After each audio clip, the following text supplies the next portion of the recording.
Hello Maval, बातम्यांचा आवाज, मावळचा विश्वास. मला पहिला विषय समजून घ्यायचा आहे. पूर्ण बोरगाव नंतर आपलं शेजारी करूच, बरोबर, ब्राह्मणवाडी म्हणजे आपलं गौरची ब्राह्मणवाडी, दोन गावांमधून हे पूर्वी जे MIDCचे शिक्के पडले होते ते किती साली पडले होते? 2006. दुसरा कागद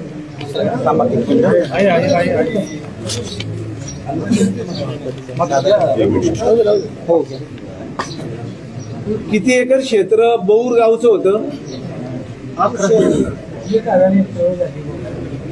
दोन्ही मिळून, गौर आणि करून मिळून 1000 हेक्टर म्हणजे 2,500 एकर. एवढे येतं कालपर्यंत शक्य 2006 साली. याच्यामध्ये मला काल ज्यावेळेस फोन आला, दत्त तुमचाच फोन आला, की मोजणी जी चालू केलेली आहे ही सरकारी जमिनीची आहे असं मला सांगण्यात आलं. या जमिनीचा तुम्हाला मोबदला मिळालाय का? नाही. मग ती सरकारी जमीन झाली का? बरोबर ना? मग सरकारी एक गट हे अगोदर काय बोलले, आपण विरोध दाखवला. मी स्वतः साहेबांना, मंत्री साहेबांना फोन लावून दिला. ते काय बोलले, ज्यावेळेस डॅमचं काम चालू होतं ना त्यावेळेस डबलसाठी ते गट गेलेले होते आजवे पंचायत, ते खाणीकडे म्हणून आणि सरकार म्हणून लागलेले. त्यांनी तेवढी जागा मोजली का? नाही, त्यांनी ती जागा नाही मोजून दिल्या. मोजून झाले होते तिथं, मोजून दिल्या. पेपरच्या प्रमाणे 91 साली जे सरकारने जमीन ना सरकारी आकारित पडले शेतकऱ्यांना देण्यासाठी हे केलं होतं, वापर देण्यासाठी केलं होतं. तर ते 108च्या फेरफार तसं राहून घेत आहे. त्याच्यामुळे लोकांना जी सरकारी आकारित पड जमीनच्या मागे द्यायचं ठरलं होतं ती जमीन देण्यात आलीच नाही. किती एकर क्षेत्र आहे ते? किमान भरपूर आहे. तेच सांगतो काय किती क्षेत्र? 108च्या फेरफारच्या प्रमाणे 108चा फेरफार पडलेला आहे. सरकारी आकारित पडचे जमिनी आहेत त्यांना 108चा फेरफार पडलेला आहे. त्याचा भाऊ फेरफार पडलाय, त्या फेरफार मध्ये उल्लेख आहे का की किती एकर क्षेत्र आहे? किती आहे सांगा ना मला. क्षेत्र किती आहे सरकारी आकार रिपोर्ट पडल्याचं? आपल्या ब्राह्मणवाडीत 2.5 एकर आहे. गट नंबर दिलेत ना, पण एक अंदाजे किती क्षेत्र असेल? ब्राह्मणवाडीत 2.5 एकर आहे. ही माहिती काढली.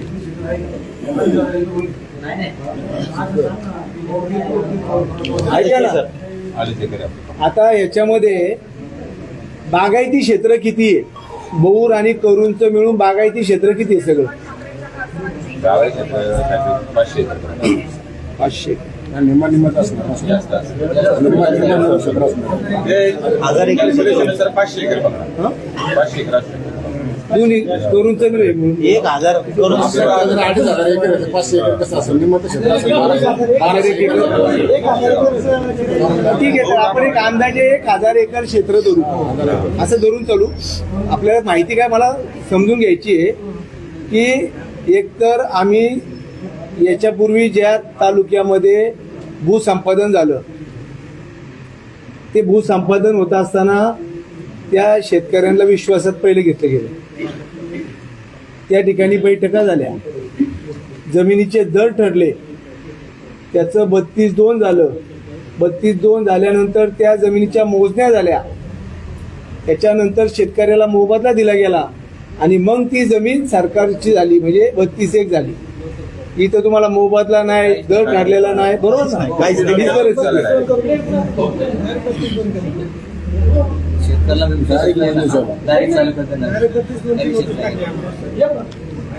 रेट वगैरेचं काय बोलणं नाही, डायरेक्ट 32. आता मी विचारतो, गैरसमज कुणी करून घेऊ नका. आपल्याला मार्ग काढायचा आहे म्हणून आपण बसलेलो आहे. आपल्या गावात आपला शेतकरी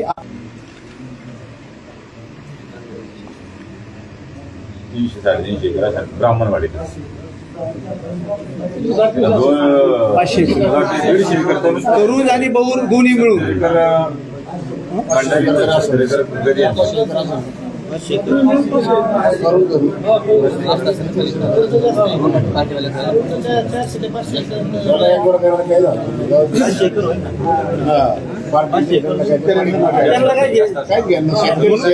मला माहिती ती घ्यायची, त्याच्यात बाबा एक गोष्ट आपल्याला कळली पाहिजे. मनोज आणि आपलं गाव मिळून आहे ना 1000 एकर क्षेत्र पार्ट्यांचं असेल. मला महत्वाचा मुद्दा जो मांडायचा आहे,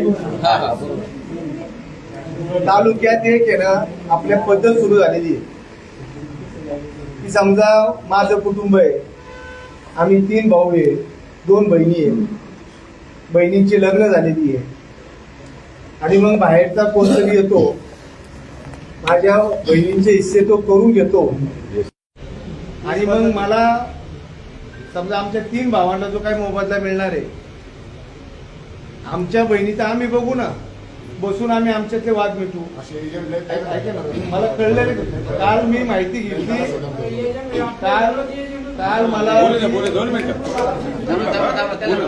काल मला जी माहिती कळली, तळेगावच्या रजिस्टर ऑफिसला सगळ्यात जास्त डॉक्युमेंट बहुचं झालं.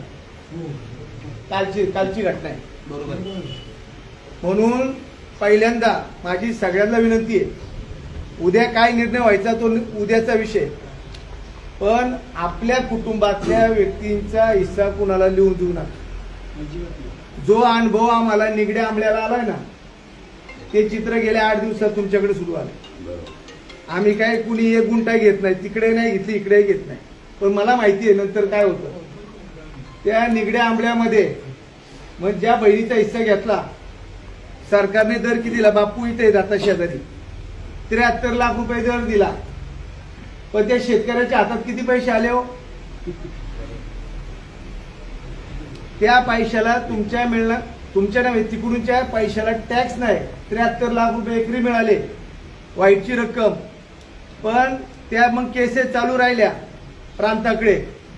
मग ज्यांनी बहिणीचे हिस्से लिहून घेतले त्यांनी अडवणूक केली, एवढे पैसे मिळत देत असेल तरच आम्ही एनओसी देऊ किंवा आम्ही माघार घेऊ. पहिलं मी आज तुमच्याकडे बघते एकाच गोष्टीसाठी आलेलो आहे, आपल्या घरातल्या आपल्या बहिणीला कुटुंबाला विश्वासात घ्या. तुमच्यात काय एकमेकांना ताटातलं वाटीतलं ताटात झालं तरी चालेल, पण या एजंटगिरीला इथं बंद करा एवढं सांगायला मी आलेलो. आणि प्रत्येकाने ही मानसिकता ठेवा, जर तुमच्या जागेचा भविष्यातला विचार करता तुम्हाला जर फायदा पाहिजे नसेल तर बहीण असू, भाऊ असू, चुलत भाऊ असू, एक कुम्यामध्ये जो असेल त्याला विश्वासात घ्या. ठीक आहे, तुला मिळेल मला मिळेल ते चालेल, पण तुमच्यापेक्षा एजंट आणि बाहेरचे गुंतवणूकदार जास्त पैसे घेतात. सुनील भाऊ, परिस्थिती बघितली आम्ही. हे होऊन द्यायचं नसेल तर पहिला ठाम निर्णय तो करा. बाकी ही सगळी जी माहिती आता तुम्ही दिलेली आहे, समजा गुंतवणूकदारांची जमीन ही ती सगळ्या गोष्टी, आज खरं तर आम्हाला यायला उशीर झाला.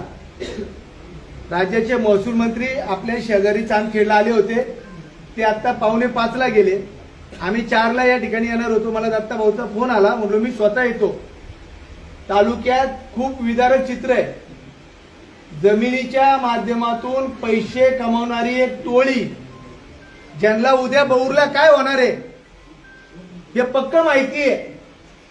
म्हणून त्यांनी काही एजंट नेमले आणि ते गावात आल्यात. आपल्यातला कुणाचा तरी 4 भावांमधला एका भावाचं पटत नाही, त्याचा हिस्सा लिहून घेतात ते.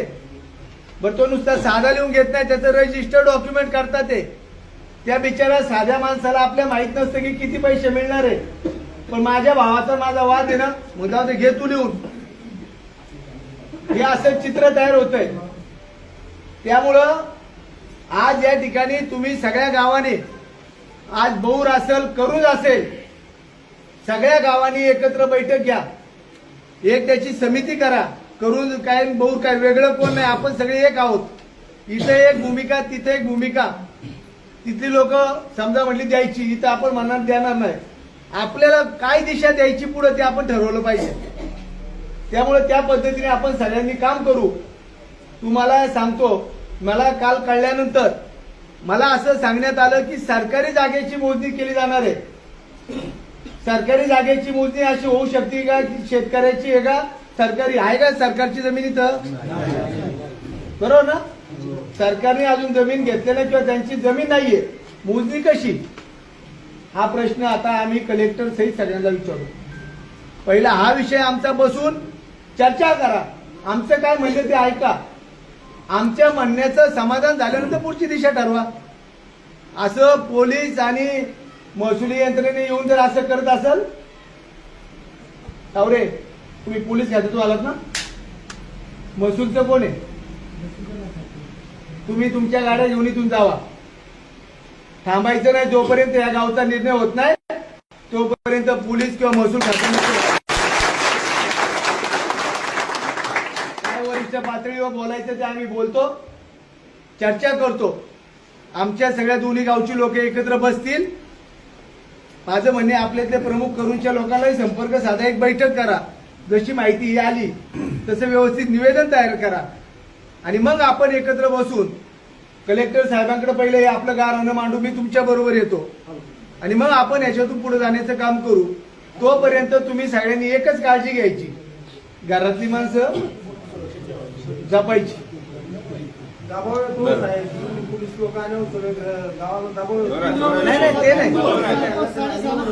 आम्ही स्वतः येतो ना भाऊ आम्हाला कळलं आम्ही येतो ना फक्त मला सांगायचं मी तुम्हाला आवर्जून परत सांगतो पहिलं घरातल्या माणसांना विश्वासात घ्या हे काम तुम्ही करा जर 2 दिवसात आपण कलेक्टर साहेबांकडे जाऊ बसू चर्चा करू आणि मग त्या माध्यमातून काय पुढे आपल्याला समजेल नक्की चालेल काय आणि मग पुढची दिशा ठरवू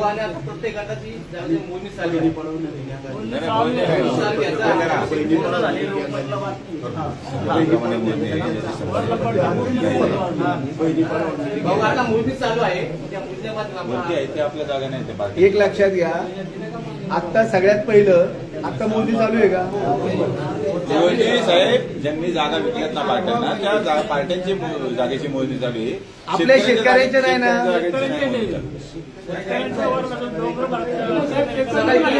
ते सातबारे जे आपले आहेत ना त्यांचे मोजणी नाही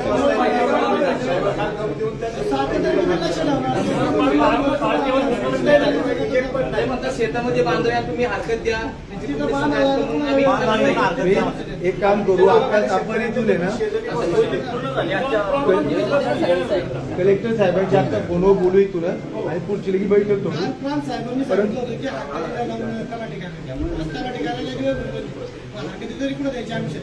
नाही तुम्ही तयार करा ना सगळ्यांनी हरकती तयार करा त्याची एक फाईल करा सातबाराचे शेतकरी आहेत ना त्यांचे सातबारा गोळा करा म्हणजे आपल्याला शेतकरी किती आहेत काय सांगितलं की तुम्ही हरकती आपण सेपरेट एका एकाची हरकत घ्या एका एका कुटुंबी सुनावणी घेतो एकाने द्यायची त्याच्यातलं ते म्हणजे आम्ही सुनावणी करणार आहे सुनावणी कोण करणार पण साहेबच करणार आहेत ना काही हरकत दिली तरी आता आपल्याला एक निर्णय घ्या की एमआयडीसी झालीच नाही पाहिजे केंद्र त्याचा विषयच राहणार नाही बरोबर आणि आम्ही काय म्हणतो आमच्या ग्रामपंचायतीच्या ठरावा माध्यमातून आम्ही सगळ्या गावाला शेतकऱ्यांच्या सहाय्या करून देतो ना तुम्हाला साहेब म्हणले ठरावाला तुमच्या किंमत नाही म्हणले ठरावाला काही किंमत नाही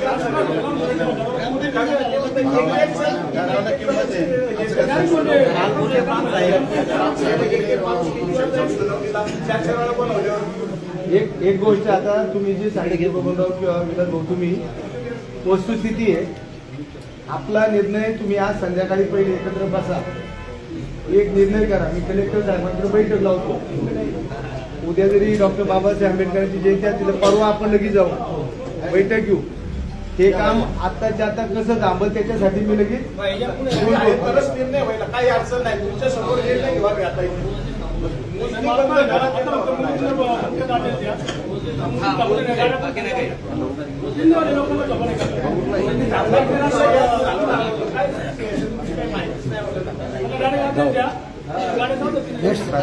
गाड्या वाडीमध्ये 5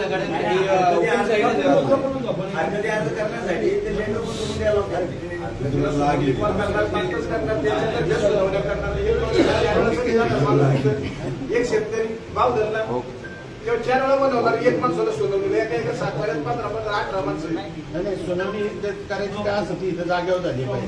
तेच करणार. त्या म्हणतात तुम्ही इथं दाखल करा, सोडवणार तिकडं बावगणला. इथं घ्या नाही तर वडगावला घ्या. नाही काका, प्रांत साहेब ऐकून घेत नाही त्या गोष्टी.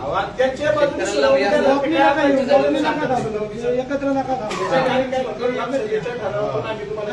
प्रत्येक शेतकरी आपला व्यक्त मानणार ना, हळू बोला, ते करा, ते हा बोला.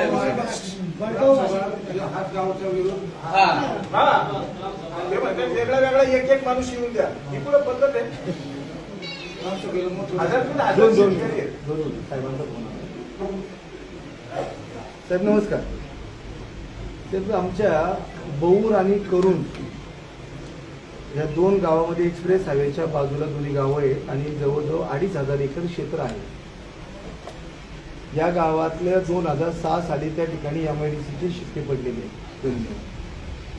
आणि हो, तर आता काय झाले, परवा दिवशीपासून या गावातल्या कुठल्याही शेतकऱ्याला विश्वासात न घेता डायरेक्ट मोजणीसाठी आपली यंत्रणा आलेली आहे. मी आता गावात आलेलो आहे. हा, तर त्याच्यामध्ये साहेब एक बैठक फक्त तुमच्या लेवलला, तुम्ही मीटिंग बुधवारी लावा, आम्ही सगळे येतो.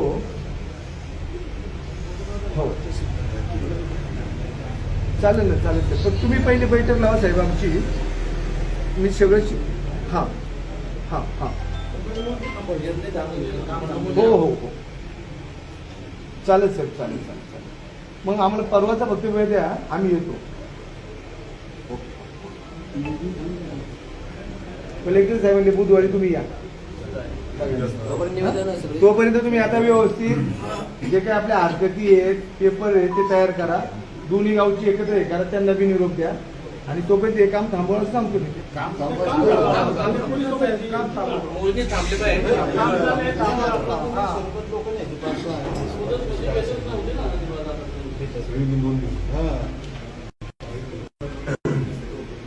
कलेक्टर साहेबांशी बोलणं झालंय. ते सगळ्यांना सांगायचं. आम्ही आता बौर गावामध्ये बसलोय. तर एक मीटिंग कलेक्टर साहेब परवा सकाळी लावतात. ते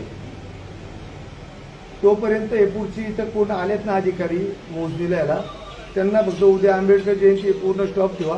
परवा कलेक्टर साहेबांचं बैठक होईल, तिथं आपण निर्णय फायनल काय ते सांगतील त्याप्रमाणे शेतकऱ्यांचं म्हणणे ऐकून निर्णय घेऊ.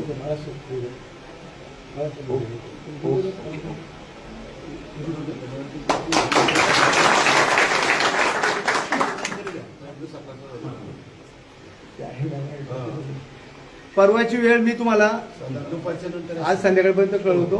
पण त्या अनुषंगाने पहिलं सगळ्यात महत्वाचं काम, आपल्या बहिणी पळवणारी टोळी सक्रिय झालेली आहे गावात.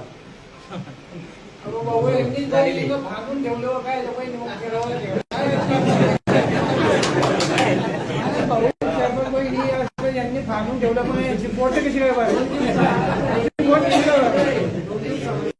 यांनी काय मला काल कळलं म्हणून मी काय आलो. मला काय हवे म्हणजे आमची 6.5 एकर गेली जमीन. आमचं एक सुद्धा मुलगा, एक सुद्धा मुलगा कामात नाही राहिला. ज्यांची नाही गेली त्यांची पण हवेला कामात आहे.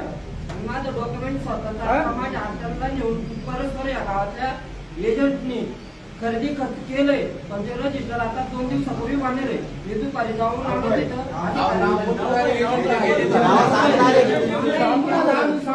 नाही, मी तिथं जाऊन येणार. नाव घ्या, नाव घ्या.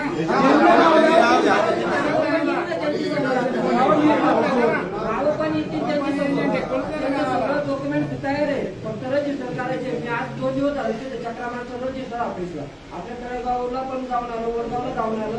तर ते मला म्हणतात तुम्ही कोर्टात नुसते ऑर्डर आलं बरोबर, आज रजिस्टर नाही झाली, पण काहीतरी अर्ज देऊ का तुम्हाला. ते म्हणलं तेही नाही चालणार, फक्त तुम्ही चौकशी करा. मग हे थांबले नाही आता. म्हणून पहिलं एक लक्षात घ्या, फायदा कुटुंबातल्या भावाला होऊ किंवा आपल्या बहिणीला होऊ. आम्हाला आनंद आहे तुमच्या घरातला निर्णय आपल्या घरात होऊ. आम्ही बघितलंय आंबल्यामध्ये, मंगरुळमध्ये काय अवस्था शेतकऱ्याची झाली. ते होता कामा नये. म्हणून तुम्ही तेवढी जेवढं आपलं कुणाचे मध्यस्थी घरातल्या घरात आपलं ठेवा तयारी. बाकीच्या काही गोष्टी मग काय होईल, एकदा जर असं फाटे फुटले ना तुमचं सगळ्यांचं नुकसान होईल. आमचं म्हणणं आहे की तुमचं नुकसान होऊ नये. आम्हाला जे कळलं, अनुभव घेतला आम्ही तालुक्यात, इतर ठिकाणी जे घडलं इथं घडू नये म्हणून आपण या गोष्टीची थोडी काळजी घेण्यासाठी आजची बैठक आहे. बाकी तुम्ही कृती समिती म्हणून करा एकत्र, पुढचं नियोजन कसं करायचं आपण परवा दिवशी जाऊ एकत्र आणि पुढचं नियोजन करू. चालेल? ते मात्र ते वरून नाही काय केली काय बाळाभाऊ, मी आता त्यांना सांगितलं कलेक्टर साहेबांना की पहिलं आमची बैठक घ्या अशी पद्धत घेऊन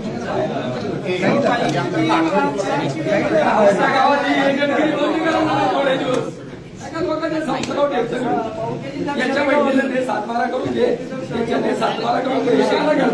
शेतात राहिली किती भाऊ एक अर्धा एकर एक एक शेतकरी एकजुटीचा शेतकरी एकजुटीचा जमीन आमच्या हक्काची नाही कुणाच्या बापाची जमीन आमच्या हक्काची नाही कुणाच्या बापाची. बाळाभाऊ, आता एकंदरीत बौर आणि करूनच्या ग्रामस्थांनी MIDCला जमीन देण्यासाठी विरोध केलेला आहे. तर आता या विरोधाला जे पुढचं पाऊल आहे, पुढे काय करणार आहात पुढं? आता मी बौर गावात या ठिकाणी आलेलो आहे. आमच्या सर्व शेतकऱ्यांचं म्हणणे या ठिकाणी ऐकून घेतलेलं आहे. या संदर्भात जिल्हाधिकारी यांच्याशी संपर्क साधलेला आहे आणि जिल्हाधिकाऱ्यांनी याबाबत बैठक लावण्याचं या ठिकाणी सांगितलं. आमच्या शेतकऱ्याची भूमिका आम्ही माननीय जिल्हाधिकारी यांच्याकडे मांडू आणि आमच्या शेतकऱ्यावर अन्याय होणार नाही.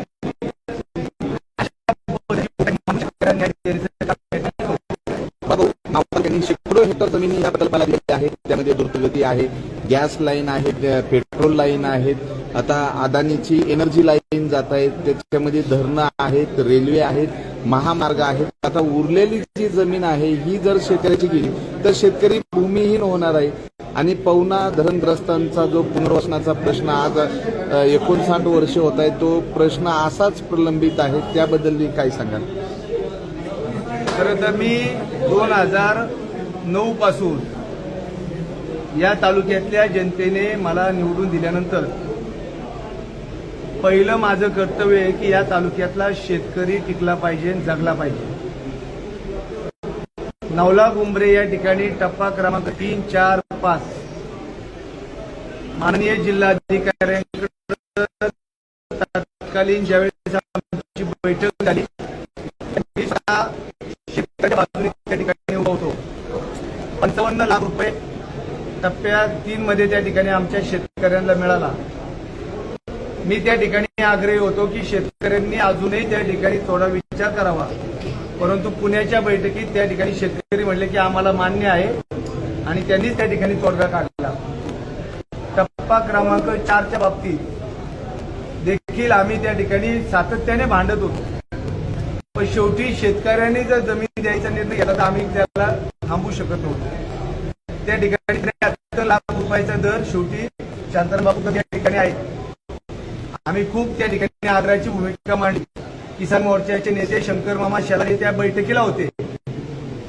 परंतु त्यावेळेस देखील हे झालं. एकंदरीत मावळ तालुक्याचं महत्व हे आम्हाला तर समजलंय, परंतु आमच्यापेक्षा राज्यातल्या देशातल्या लोकांना मावळचं महत्व तेवढंच समजलेलं आहे. या ठिकाणची एक एक इंच जमीन याचं भविष्य आहे.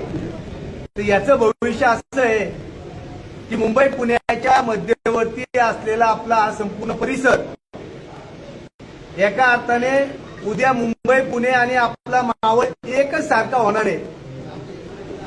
मग या काळात आमच्या शेतकऱ्याला काय मिळणार? म्हणून जमीन जर आज आम्ही टिकवली, आज जर जमीन आमच्याकडे शिल्लक राहिली तरच आमच्या उद्याच्या पिढीचं भवितव्य ठिकाणी आहे. म्हणून आम्ही आता बघितलं की खालच्या भागामध्ये जमिनी शिल्लक राहिल्या नाहीये. आपल्या भागातल्या जमिनी चांगल्या पद्धतीने कशा टिकतील हे देखील आमचं काम आहे. त्यामुळं आज या बैठकीतून आम्ही या संदर्भातले विषय मांडले. पवना बंदिस्त जलवाहिनीच्या संदर्भात आम्ही पहिल्यापासून 2011 पासून आमची भूमिका स्पष्ट आहे की कालही विरोध होता, आजही विरोध आहे आणि उद्याही त्या ठिकाणी विरोध असणार आहे. म्हणून तर माननीय मुख्यमंत्री देवाभाऊ फडणवीस यांच्या माध्यमातूनच आपण त्या ठिकाणी या कामाला थांबवलेलं आहे. त्याच्यानंतर हा विषय त्या ठिकाणी प्रलंबित आहे. हा विषय आम्ही पुढे जाऊन देत नाही. मात्र शेतकऱ्यांनी जमिनी टिकवली पाहिजेत, नाही तर उद्याचा काळ आपल्याला माफ करणार नाही.